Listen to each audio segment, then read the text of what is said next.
रज्जोबाई ओ रज्जोबाई, एक युवक उस कोठे की मालकिन को पुकार रहा था।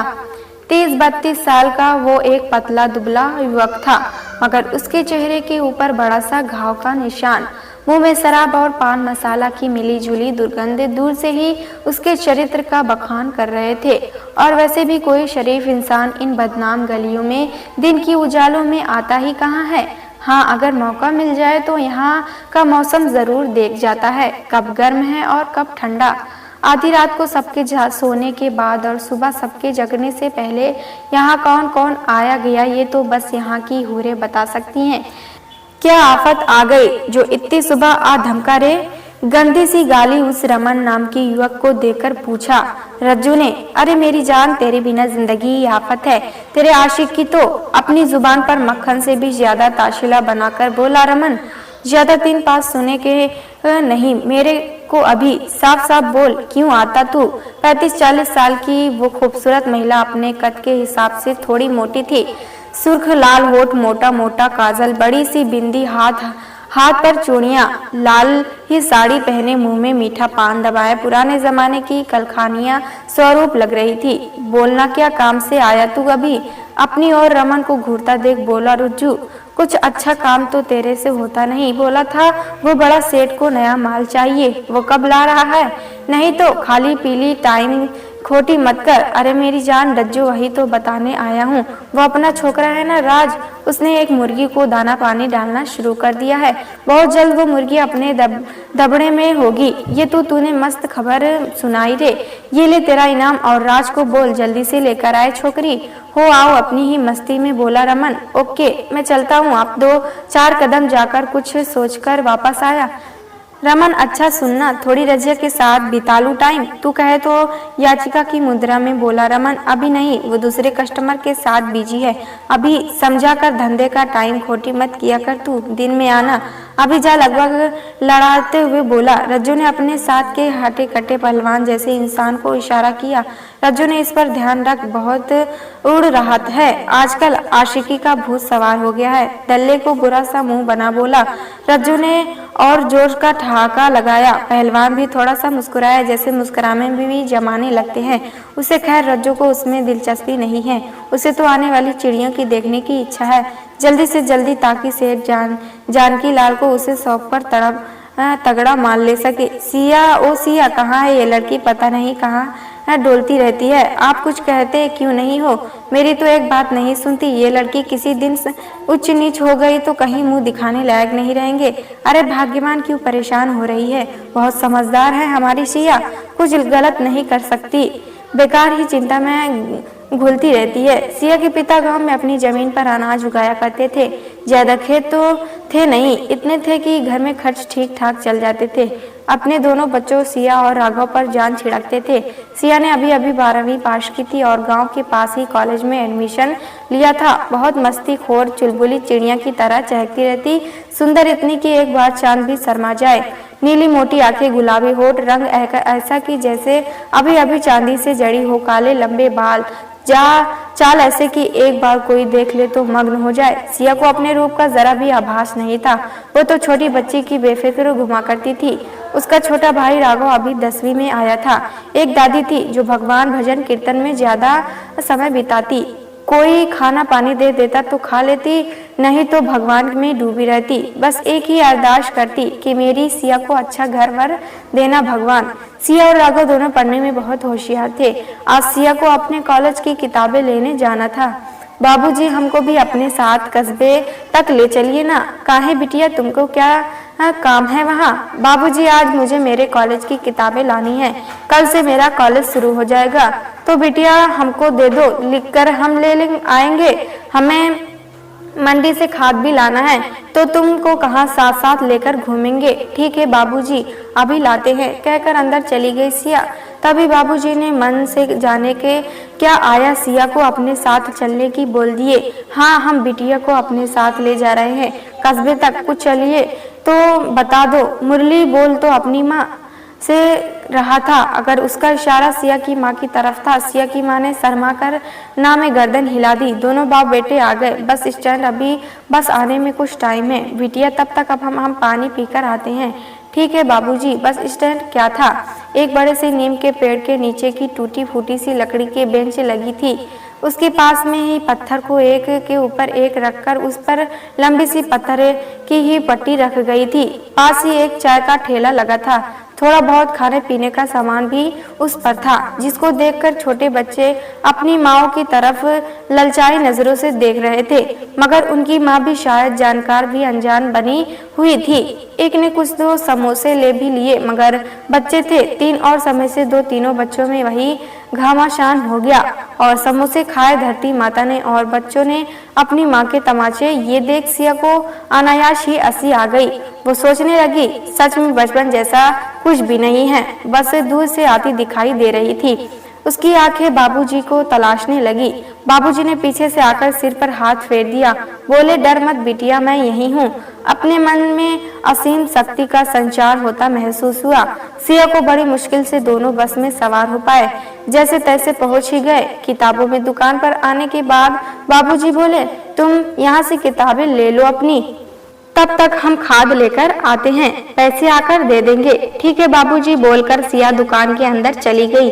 अपनी किताबों को लिस्ट देकर किताबें लाने को कहा। आप थोड़ी देर इंतजार कीजिए, छोटू किताबें निकाल करके ले आएगा। सामने पड़े स्टूल की तरफ इशारा किया। दुकानदार ने सिया वहां बैठ गई। इस बात से अनजान की 2 जोड़ी आंखें कब से दूर किसी दुकान से उसी पर टिकी हुई थी।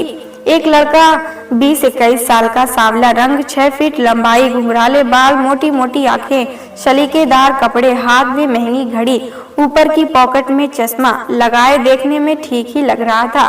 पता नहीं वो सच में ठीक और शरीफ था कि बस ये रूप किसी मकसद से बनाया था।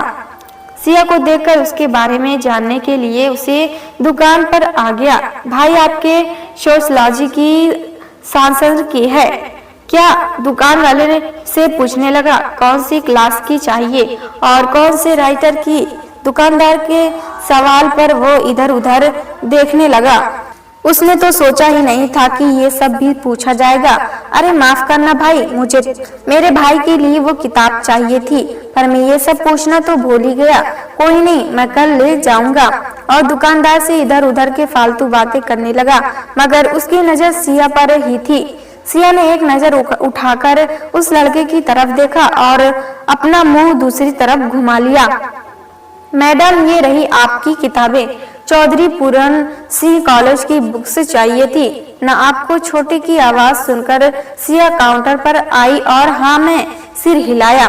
ओ तो मैडम पूरन सिंह कॉलेज की छात्रा है। आज के लिए इतनी जानकारी ही काफी है। मन ही मन खुश होता हुआ मैं लड़का वहां से चला गया। थोड़ी देर में सिया के बाबूजी भी आ गए। उनके पास खाद खरीदने के बाद कुछ पैसे बचे थे। कह सुनकर दुकानदार को बाकी पैसे बाद में देने के लिए राजी कर लिया। अगले दिन सिया कॉलेज जाने के लिए घर से निकली। उसका पहला दिन था, इसलिए भाई बस स्टैंड तक छोड़ने आया था। दोनों भाई बहन बहुत खुश थे। बस स्टैंड पर ही बास के एक गांव की एक लड़की और उसी कॉलेज की मिल गई, जिसका नाम था रीमा।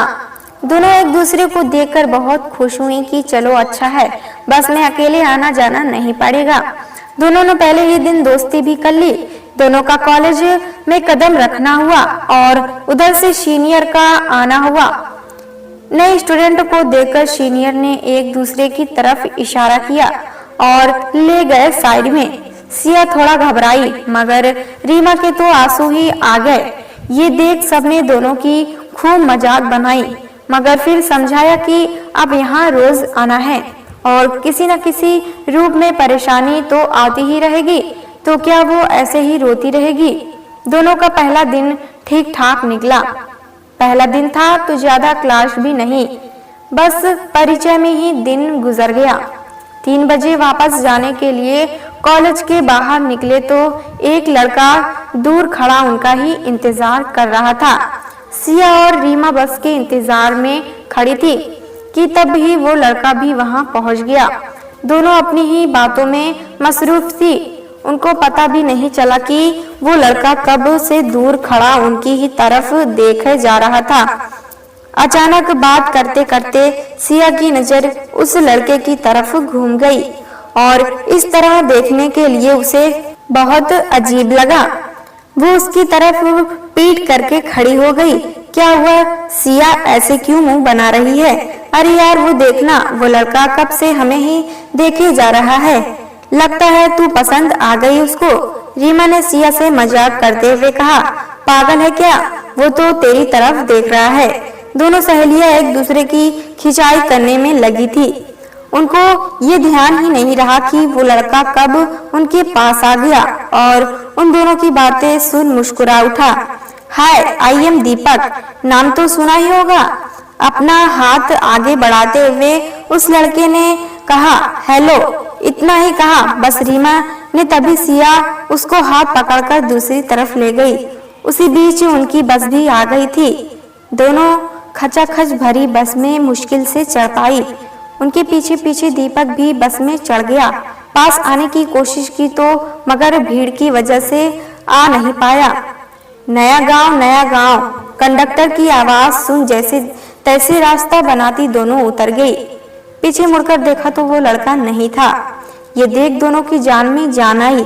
अरे यार, कब से पीछा कर रहा था, अच्छा हुआ जान छूटी। दोनों अपने पहले दिन और कॉलेज की बातें करते हुए अपने अपने घर की ओर चली गई। लाडो बिटिया को देख अम्मा ने पूछा। हाँ अम्मा, बहुत थक गई है। मम्मी कहाँ है? उनके हाथों की चाय बहुत ही याद आ रही है। सर भी भारी भारी सा हो रहा है। ये लो दीदी आपकी चाय। सामने छोटा भाई चाय का कप लिए खड़ा था, जिसको देख शिया की सारी थकान दूर हो गई। वो मेरा भाई तो बड़ा हो गया, आज मुझसे लड़ने की वजह मेरे लिए चाय लेकर आया है। हाँ दीदी, तुम पढ़ाई करने गई थी ना दूर बड़े कॉलेज में, तो इसलिए मैं यही चाहता हूँ तुम खूब पढ़ो और बहुत अच्छी नौकरी करो। दोनों भाई बहन यही तो चाहते थे कि खूब पढ़े और अपने माता पिता और गांव का नाम रोशन करे। अपनी माँ के साथ सिया ने रात का खाना बनवाया और सबको खिलाकर अपनी चारपाई पर लेटी रही थी कि उस लड़के का ख्याल फिर से उसके जहन में आया और वो सोचने लगी कि आखिर कौन था वो। फिर खुद ही अपने ख्याल को झटक दिया। ऐसे नमूने तो मिलते ही रहते हैं। अगले दिन सुबह फिर से वही भाग दौड़, माँ की सहायता, दादी का पूजा का सामान, सब कुछ तैयार कर सिया कॉलेज के लिए चली। पीछे पीछे भागता हुआ भाई भी आ गया। चलो दीदी, मैं छोड़कर आता हूँ आपको। हाँ ठीक है, चलो तुम भी। वैसे भी मैं बोर हो जाती अकेले अकेले। थोड़ी दोनों चले थे कि खेतों में से बाबूजी ने आवाज लगा दी। छोटू इधर आओ जरा बाबूजी, हम दीदी को बस स्टैंड पर छोड़कर आते हैं।